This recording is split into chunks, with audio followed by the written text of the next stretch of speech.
Hey guys, this is Matt for Creative, and the camera that I'm currently recording on is my favorite camera that I've gotten for concerts and sports. And that's because, look at this. Oh my God, look at that. I know it's gonna get blurry, but look at that zoom. It's literally like looking inside. Look, that's behind me. Oh my goodness. Look at the zoom on this camera. There's a few things I don't like about this camera, but having that feature on something this small, it's amazing. So let's take a look at the camera. This is the camera. This is the Sony HX99, and for going to places where they're kind of restrictive on the cameras that you can take, this is the camera. Look how tiny it is. You can get this into, I have not been rejected from any place with this camera. This can film 4K, and it has a zoom up to 720 millimeters. It may be a little bit low in it's an what is it, f3.5 to 6.4, but that's 6.4 at 720 millimeters. So this is like a 30 times zoom, I believe, and it has a Zeiss glass lens. For me, I use Canon all the time. The only other non-Canon camera that I have right now is the RX100, and that's kind of what I got at first to try to make this work. It has a nice metal body, it takes really good pictures, it has a 1-inch sensor, so everything is nice and crisp, and it starts at an f1.8. It's great. It takes better photos and video than this, but it is not as flexible as this one is, because I think that one goes up until 70 millimeters. Again, 720 millimeters. It's insane. I can't get over the fact, yeah. All right, this is what I would call my smallest camera right now that is from Canon. And this is with a pancake UFO lens that makes it look like a lens cap. I got everything that I need. There's no stabilization in this though. It's just, that's the smallest that I have. This is not allowed in a lot of places because they're you can't have interchangeable lenses.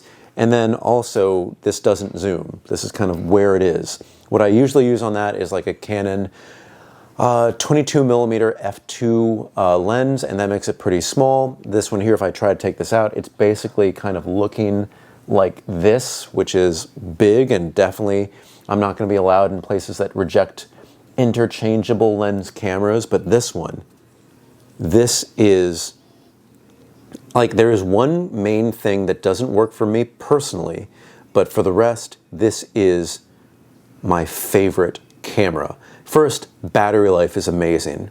I shot for the entirety of the Knicks NBA Game 4, which is their home game 2. You can go back and actually look at that video. It's 120 minutes. And I was recording in 1080p, but in 120 frames per second. And I was zooming in basically on the player's eyes. Because look at this. This is at normal distance. And that doesn't look so big, but my God, it's 700, it's too zoomed in to actually be functional pointing this way. What can we look at? What can we look at? My God, it's just, it's astounding. I can't get over the fact that this little camera can zoom in like this. So if you're at a sports venue, if you're in the nosebleed seats, you can actually get good pictures, usable pictures, and video too. If you're at a concert and you're not in the best location, you can take this in there and they'll be fine with it because it's a point and shoot camera. It's not professional, but people don't know that it has a 720 millimeter lens. I can't say that enough. That is the selling point of this camera. Also, it shoots RAW, but I don't use any camera that doesn't shoot RAW. just as me personally, because I like to edit things afterwards. I like to pull things from the shadows and just do a lot of things afterwards. I have to have a camera that shoots RAW. And you can buy these new and used. They vary in price, around $400, but this is the camera to get. Now, the big problem that I have, I use my dongle, and actually one oddity first is that it only takes micro SD cards. So you have to have the adapter all the time. I have to find my adapter and use it. That's just kind of like an oddity and like an annoyance sometimes. But what's really unfortunate is that the two formats that it records in, one doesn't work at all. For example, let's see, I'm gonna go here, I'm looking at the camera. AVC HD cannot be transmitted in any way currently to an iPhone. To a laptop, yes. For me, I don't use a laptop. I have a laptop, a MacBook, I have iPads. They don't work with iPads either. I'm assuming I could import this to my computer and be fine. I don't use it. I even leave the computer at work all the time because I just don't use it. But for this, if I record in XAVC S4K or HD, which are these two formats here, they come out pretty crisp. But the only way to transfer these files to this is through an app, and that takes, from my recording, just various clips from the Knicks game, that took just about 24 hours.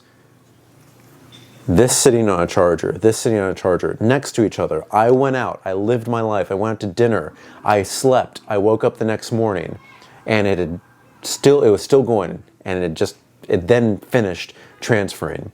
And this is even recording in 1080p and 4K and all of this, and it wasn't filling up this card. I have a 64 gigabyte card in here. I was not even close to filling this card up, and it was taking just about 24 hours to transfer to this. So if you have an iPhone, it's gonna be a pain in the neck to get this, but to actually get the photos and get the video, it's just remarkable. Like, again, you have to look at the previous videos, the videos that I shot while I was at the Nets game, and the videos that I shot while I was at the Knicks game, which are two previous videos. It's not the Knicks playoff win that was just shot with an action camera, but the two previous ones to that. Look at those. They are like, it's like I was in good seats for the Knicks, and I was getting really basically so zoomed in where I was just looking at this of the players.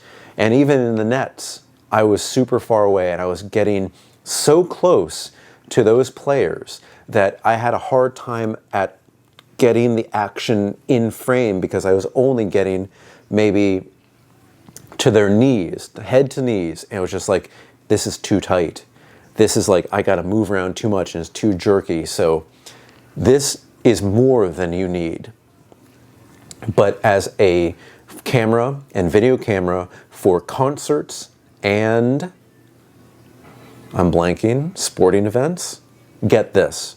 No question at all, get this camera. Even with that huge Achilles heel of the transfer times, for me personally, you probably have a better workflow. I would still get this any day. Oh, by the way, it has an OLED EVF. Like, come on. This is an overpowered camera. This shouldn't be allowed in venues.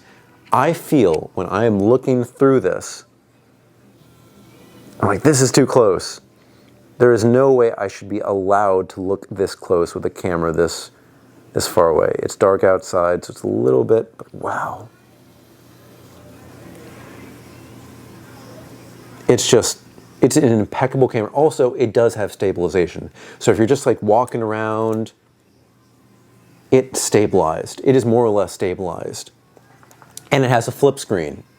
So if you're doing vlogs, for me, vlogs are dead. I don't really do vlogs that much, unless maybe at a sporting event. At this length, my head is just right here. so you can see me. I don't have to go all the way out like this, but if I do, I can go to my head to my chest. So actually, let's see.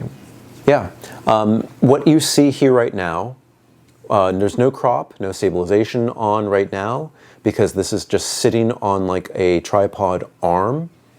This has stabilization, and at the same distance, I'm getting about the same. This is a 16mm lens. This is, I don't even know.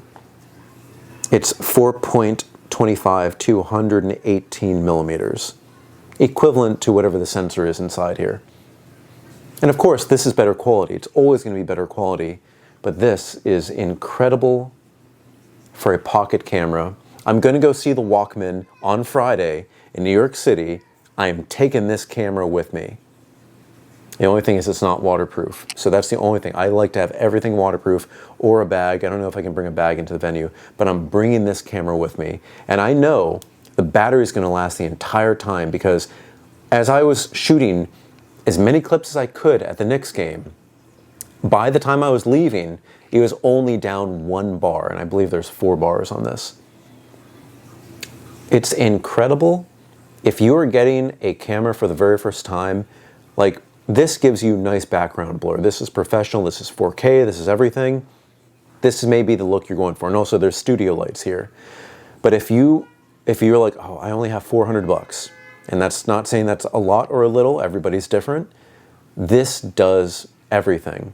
And maybe you don't need something with such a long zoom, but for me, who's been kind of really restricted to lenses that maybe only go up to 56mm and wide lenses that go as wide as like 10 millimeters, this flexibility is astounding. And it's something I keep with me always. Again, the quality is not going to be as good as this or even this, which is the most basic of Canon EFM cameras.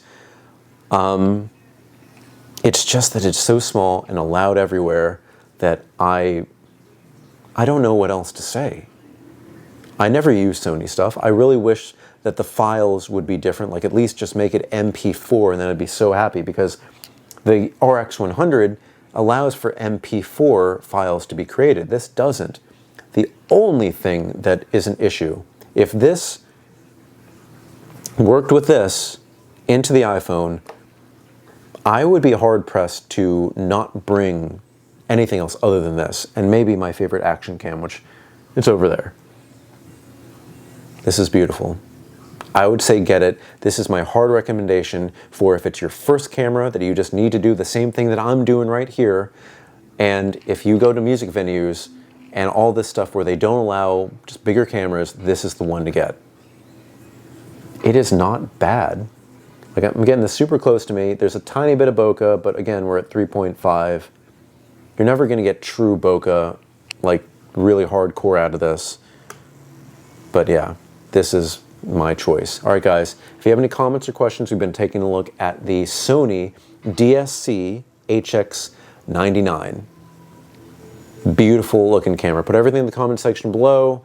Don't forget I'm on Instagram at m8b9. You can email me at matt8b9@gmail.com. Thank you so much for watching, and I will see you next time.